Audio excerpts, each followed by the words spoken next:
About halfway between West Egg and New York, the motor road hastily joins the railroad and runs beside it for a quarter of a mile so as to shrink away from a certain desolate area of land.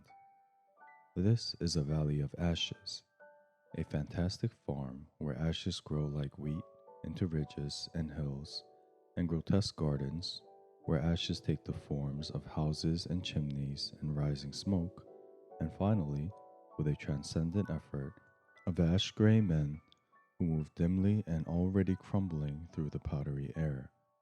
Occasionally, a line of gray cars crawls along an invisible track, gives out a ghastly creak, and comes to rest, and immediately the ash gray men swarm up with leaden spades and stir up an impenetrable cloud which screens their obscure operations from your sight. But above the gray land and the spasms of bleak dust which drift endlessly over it, you perceive, after a moment, the eyes of Dr. T. J. Eckelberg. The eyes of Dr. T. J. Eckelberg are blue and gigantic. Their retinas are 1 yard high. They look out of no face, but instead from a pair of enormous yellow spectacles which pass over a non existent nose. Evidently, some wild wag of an oculist set them there to fatten his practice in the borough of Queens, and then sank down himself into eternal blindness, or forgot them and moved away. But his eyes, dimmed a little by many paintless days under sun and rain, brood on over the solemn dumping ground. The Valley of Ashes is bounded on one side by a small, foul river, and, when the drawbridge is up to let the barges through, the passengers on waiting trains can stare at the dismal scene for as long as half an hour. There is always a halt there of at least a minute, and it was because of this that I first met Tom Buchanan's mistress. The fact that he had one was insisted upon wherever he was known.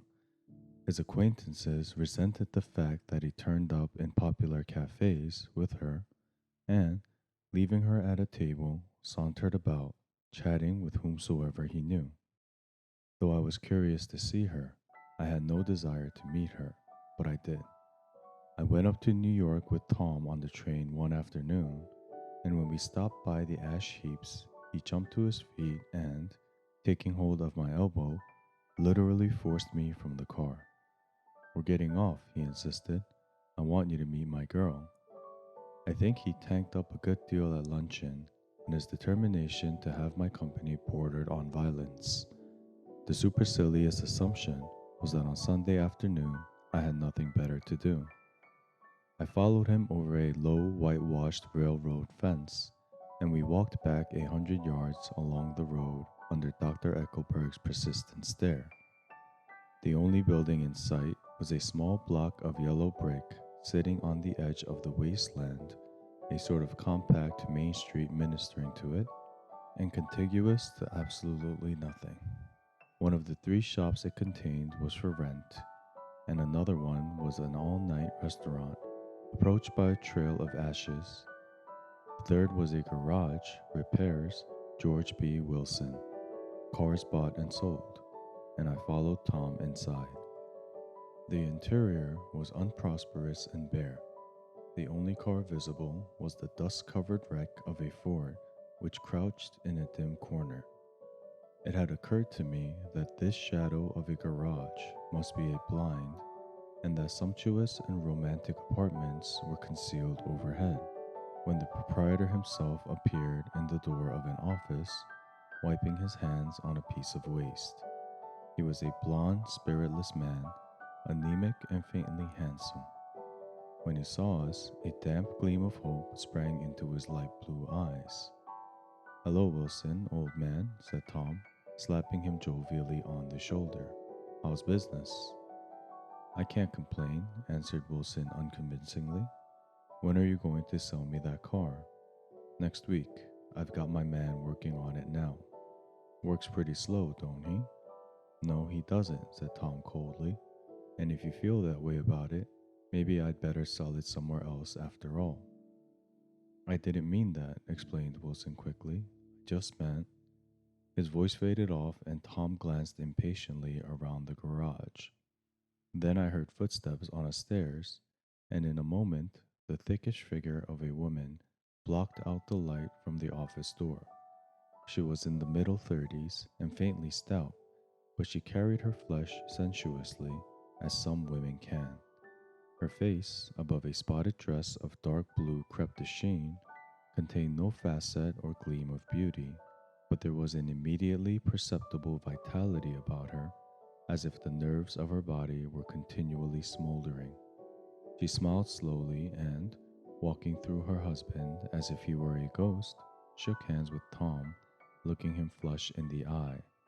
Then she wet her lips and, without turning around, spoke to her husband in a soft, coarse voice. Get some chairs, why don't you, so somebody can sit down? Oh, sure, agreed Wilson hurriedly, and went toward the little office, mingling immediately with the cement color of the walls. A white ashen dust veiled his dark suit, and his pale hair as it veiled everything in the vicinity except his wife, who moved close to Tom. I want to see you, said Tom intently. Get on the next train. All right, I'll meet you by the newsstand on the lower level. She nodded and moved away from him just as George Wilson emerged with 2 chairs from his office door. We waited for her down the road and out of sight. It was a few days before the 4th of July, and a gray, scrawny Italian child was setting torpedoes in a row along the railroad track. Terrible place, isn't it? Said Tom, exchanging a frown with Dr. Eckelberg. Awful. It does her good to get away. Doesn't her husband object? Wilson? He thinks she goes to see her sister in New York. He's so dumb he doesn't know he's alive. So Tom Buchanan and his girl and I went up together to New York. Or not quite together, for Mrs. Wilson sat discreetly in another car. Tom deferred that much to the sensibilities of those East Eggers who might be on the train.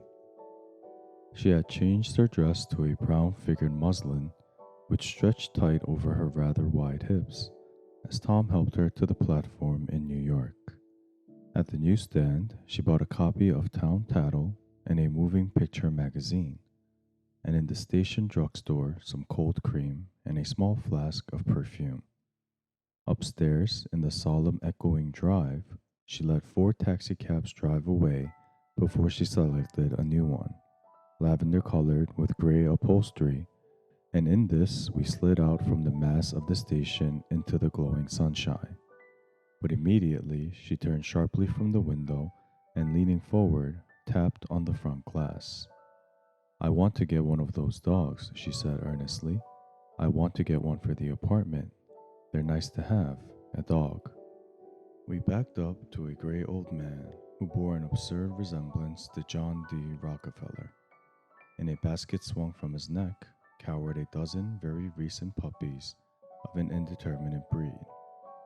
What kind are they? Asked Mrs. Wilson eagerly as he came to the taxi window. All kinds. What kind do you want, lady? I'd like to get one of those police dogs. I don't suppose you got that kind. The man peered doubtfully into the basket, plunged in his hand, and drew one up, wriggling, by the back of the neck. That's no police dog, said Tom. No, it's not exactly a police dog, said the man with disappointment in his voice. It's more of an Airedale. He passed his hand over the brown wash rag of a back. Look at that coat. Some coat. That's a dog that'll never bother you with catching cold. I think it's cute, said Mrs. Wilson enthusiastically. How much is it? That dog? He looked at it admiringly. That dog will cost you $10. The Airedale, undoubtedly there was an Airedale concerned in it somewhere, though his feet were startlingly white, changed hands and settled down into Mrs. Wilson's lap, where she fondled the weatherproof coat with rapture. Is it a boy or a girl? She asked delicately. That dog? That dog's a boy. It's a bitch, said Tom decisively. Here's your money. Go and buy 10 more dogs with it. We drove over to Fifth Avenue, warm and soft, almost pastoral, on the summer Sunday afternoon. I wouldn't have been surprised to see a great flock of white sheep turn the corner. "Hold on," I said. "I have to leave you here." "No, you don't," interposed Tom quickly. "Myrtle will be hurt if you don't come up to the apartment. Won't you, Myrtle?" "Come on," she urged. "I'll telephone my sister Catherine. She's said to be very beautiful by the people who ought to know." "Well, I'd like to, but—" We went on, cutting back again over the park toward the West Hundreds.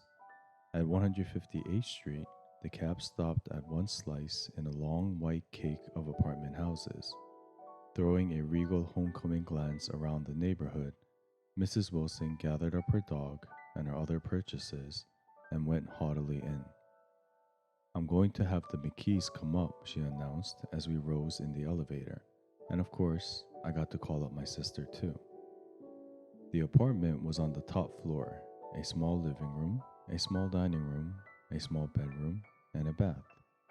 The living room was crowded to the doors with a set of tapestried furniture entirely too large for it, so that to move about was to stumble continually over scenes of ladies swinging in the gardens of Versailles. The only picture was an over-enlarged photograph, apparently a hen sitting on a blurred rock. Looked at from a distance, however, the hen resolved itself into a bonnet, and the countenance of a stout old lady beamed down into the room. Several old copies of Town Tattle lay on the table together with a copy of Simon Called Peter and some of the small scandal magazines of Broadway. Mrs. Wilson was first concerned with the dog. A reluctant elevator boy went for a box full of straw and some milk, to which he added on his own initiative a tin of large, hard dog biscuits, one of which decomposed apathetically in the saucer of milk all afternoon. Meanwhile, Tom brought out a bottle of whiskey from a locked bureau door. I have been drunk just twice in my life, and the second time was that afternoon, so everything that happened has a dim, hazy cast over it, although until after 8 o'clock, the apartment was full of cheerful sun. Sitting on Tom's lap, Mrs. Wilson called up several people on the telephone. Then there were no cigarettes, and I went out to buy some at the drugstore on the corner. When I came back, they had both disappeared, so I sat down discreetly in the living room and read a chapter of Simon Called Peter. Either it was terrible stuff or the whiskey distorted things, because it didn't make any sense to me. Just as Tom and Myrtle, after the first drink Mrs. Wilson and I called each other by our first names, reappeared, company commenced to arrive at the apartment door. The sister, Catherine, was a slender, worldly girl of about 30, with a solid, sticky bob of red hair and a complexion powdered milky white. Her eyebrows had been plucked and then drawn on again at a more rakish angle, but the efforts of nature toward the restoration of the old alignment gave a blurred air to her face. When she moved about, there was an incessant clicking as innumerable pottery bracelets jingled up and down her arms. She came in with such a proprietary haste and looked around so possessively at the furniture that I wondered if she lived here. But when I asked her, she laughed immoderately, repeated my question aloud, and told me she lived with a girlfriend at a hotel. Mr. McKee was a pale, feminine man from the flat below.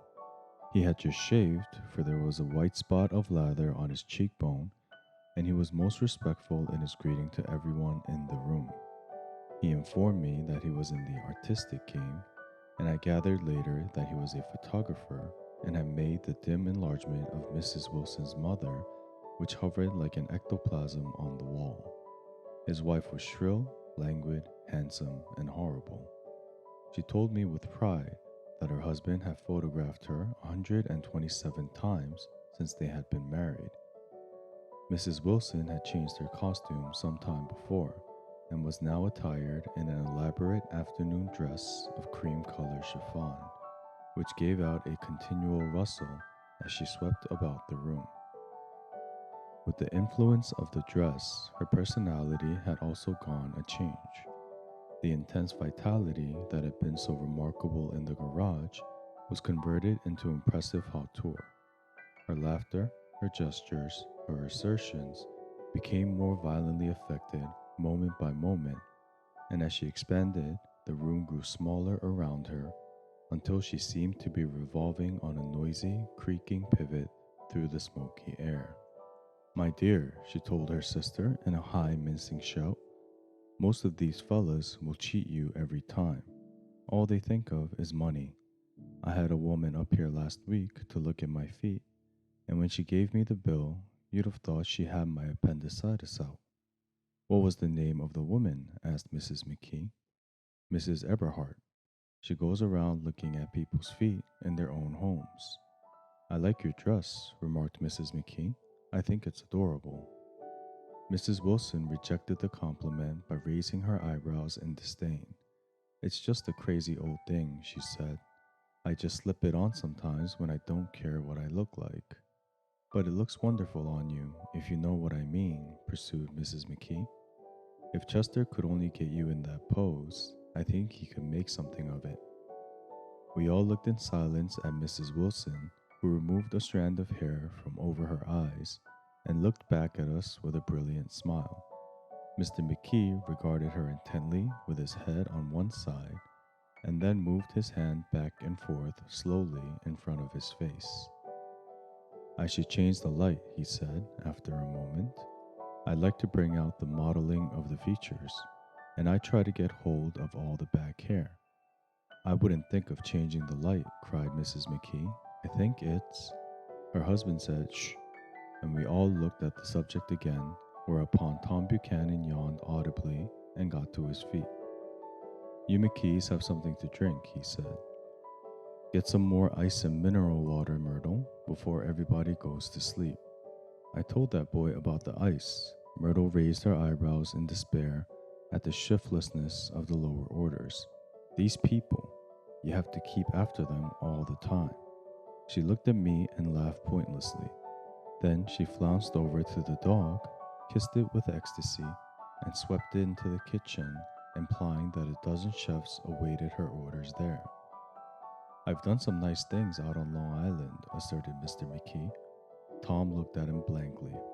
2 of them we have framed downstairs. 2 what? Demanded Tom. 2 studies. One of them I call Montauk Point, the Gulls, and the other I call Montauk Point, the sea. The sister Catherine sat down beside me on the couch. Do you live down on Long Island too? She inquired. I live at West Egg. Really? I was down there at a party about a month ago, at a man named Gatsby's. Do you know him? I live next door to him. Well, they say he's a nephew or a cousin of Kaiser Wilhelm's. That's where all his money comes from. Really? She nodded. I'm scared of him. I'd hate to have him get anything on me. This absorbing information about my neighbor was interrupted by Mrs. McKee's pointing suddenly at Catherine. Chester, I think you could do something with her, she broke out. But Mr. McKee only nodded in a bored way and turned his attention to Tom. I'd like to do more work on Long Island if I could get the entry. All I ask is that they should give me a start. Ask Myrtle, said Tom, breaking into a short shout of laughter as Mrs. Wilson entered with a tray. She'll give you a letter of introduction, won't you, Myrtle? Do what? She asked, startled. You'll give McKee a letter of introduction to your husband so he can do some studies of him. His lips moved silently for a moment as he invented George B. Wilson at the gasoline pump or something like that. Catherine leaned close to me and whispered in my ear, neither of them can stand the person they're married to, can't they? Can't stand them. She looked at Myrtle and then at Tom.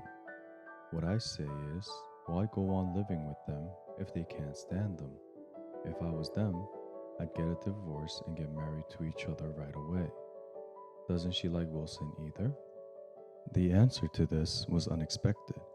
It came from Myrtle, who had overheard the question, and it was violent and obscene. You see, cried Catherine triumphantly. She lowered her voice again. It's really his wife that's keeping them apart. She's a Catholic and they don't believe in divorce. Daisy was not a Catholic, and I was a little shocked at the elaborateness of the lie. When they do get married, continued Catherine, they're going west to live for a while until it blows over. It'd be more discreet to go to Europe. Oh, do you like Europe? She exclaimed surprisingly. I just got back from Monte Carlo. Really? Just last year. I went over there with another girl. Stay long? No, we just went to Monte Carlo and back. We went by way of Marseille. We had over $1,200 when we started, but we got gypped out of all of it in 2 days in the private rooms. We had an awful time getting back, I can tell you. God, how I hated that town. The late afternoon sky bloomed in the window for a moment, like the blue honey of the Mediterranean. Then the shrill voice of Mrs. McKee called me back into the room. I almost made a mistake too, she declared vigorously. I almost married a little kike who'd been after me for years. I knew he was below me. Everybody kept saying to me, Lucille, that man's way below you. But if I hadn't met Chester, he'd have got me sure. Yes, but listen, said Myrtle Wilson, nodding her head up and down. At least you didn't marry him. I know I didn't.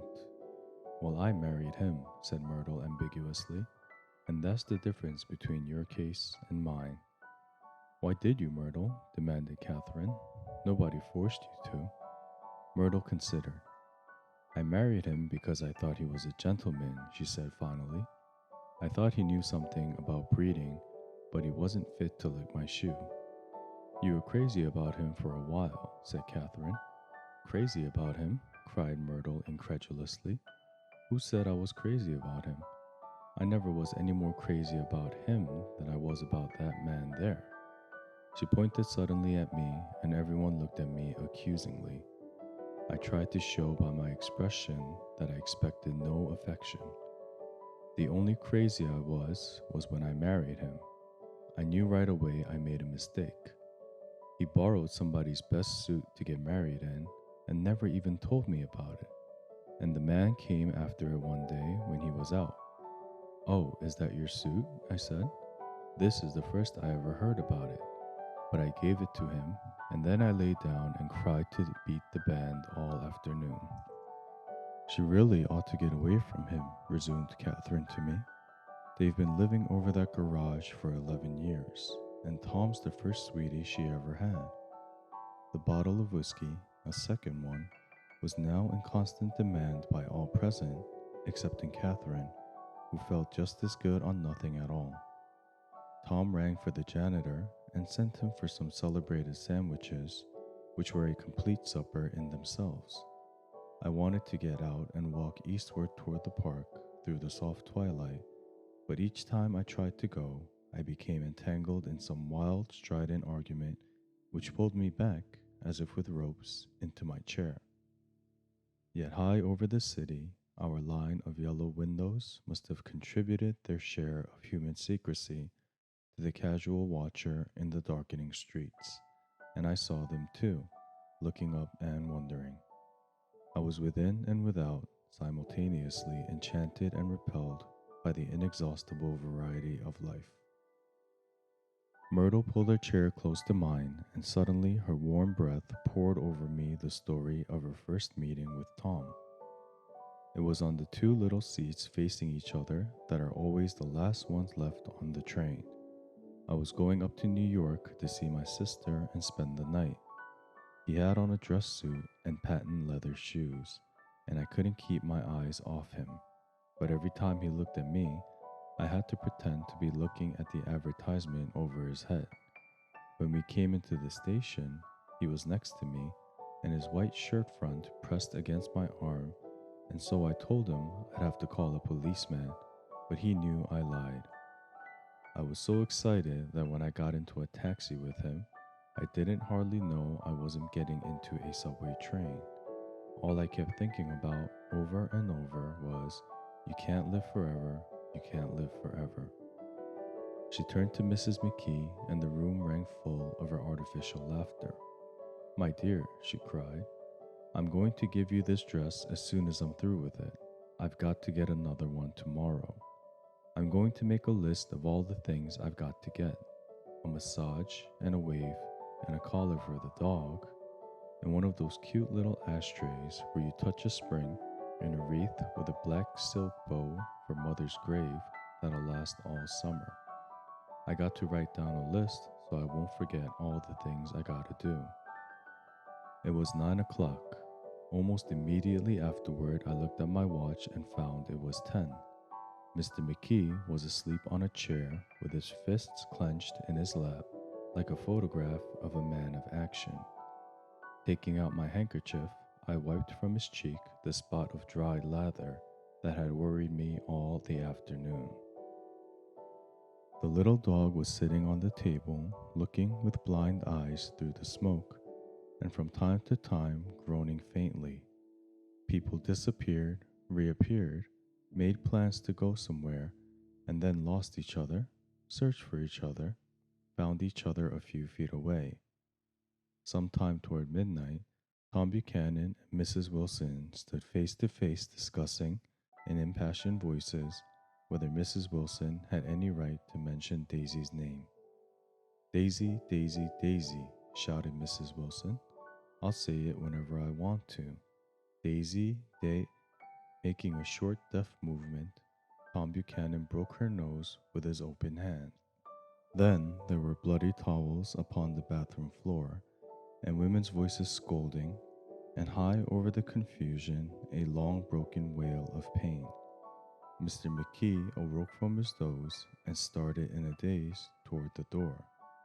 When he had gone halfway, he turned around and stared at the scene, his wife and Catherine scolding and consoling as they stumbled here and there among the crowded furniture with articles of aid, and the despairing figure on the couch, bleeding fluently and trying to spread a copy of Town Tattle over the tapestry scenes of Versailles. Then Mr. McKee turned and continued on out the door. Taking my hat from the chandelier, I followed. Come to lunch someday, he suggested, as we groaned down in the elevator. Where? Anywhere. Keep your hands off the lever, snapped the elevator boy. I beg your pardon, said Mr. McKee with dignity. I didn't know I was touching it. All right, I agreed. I'll be glad to.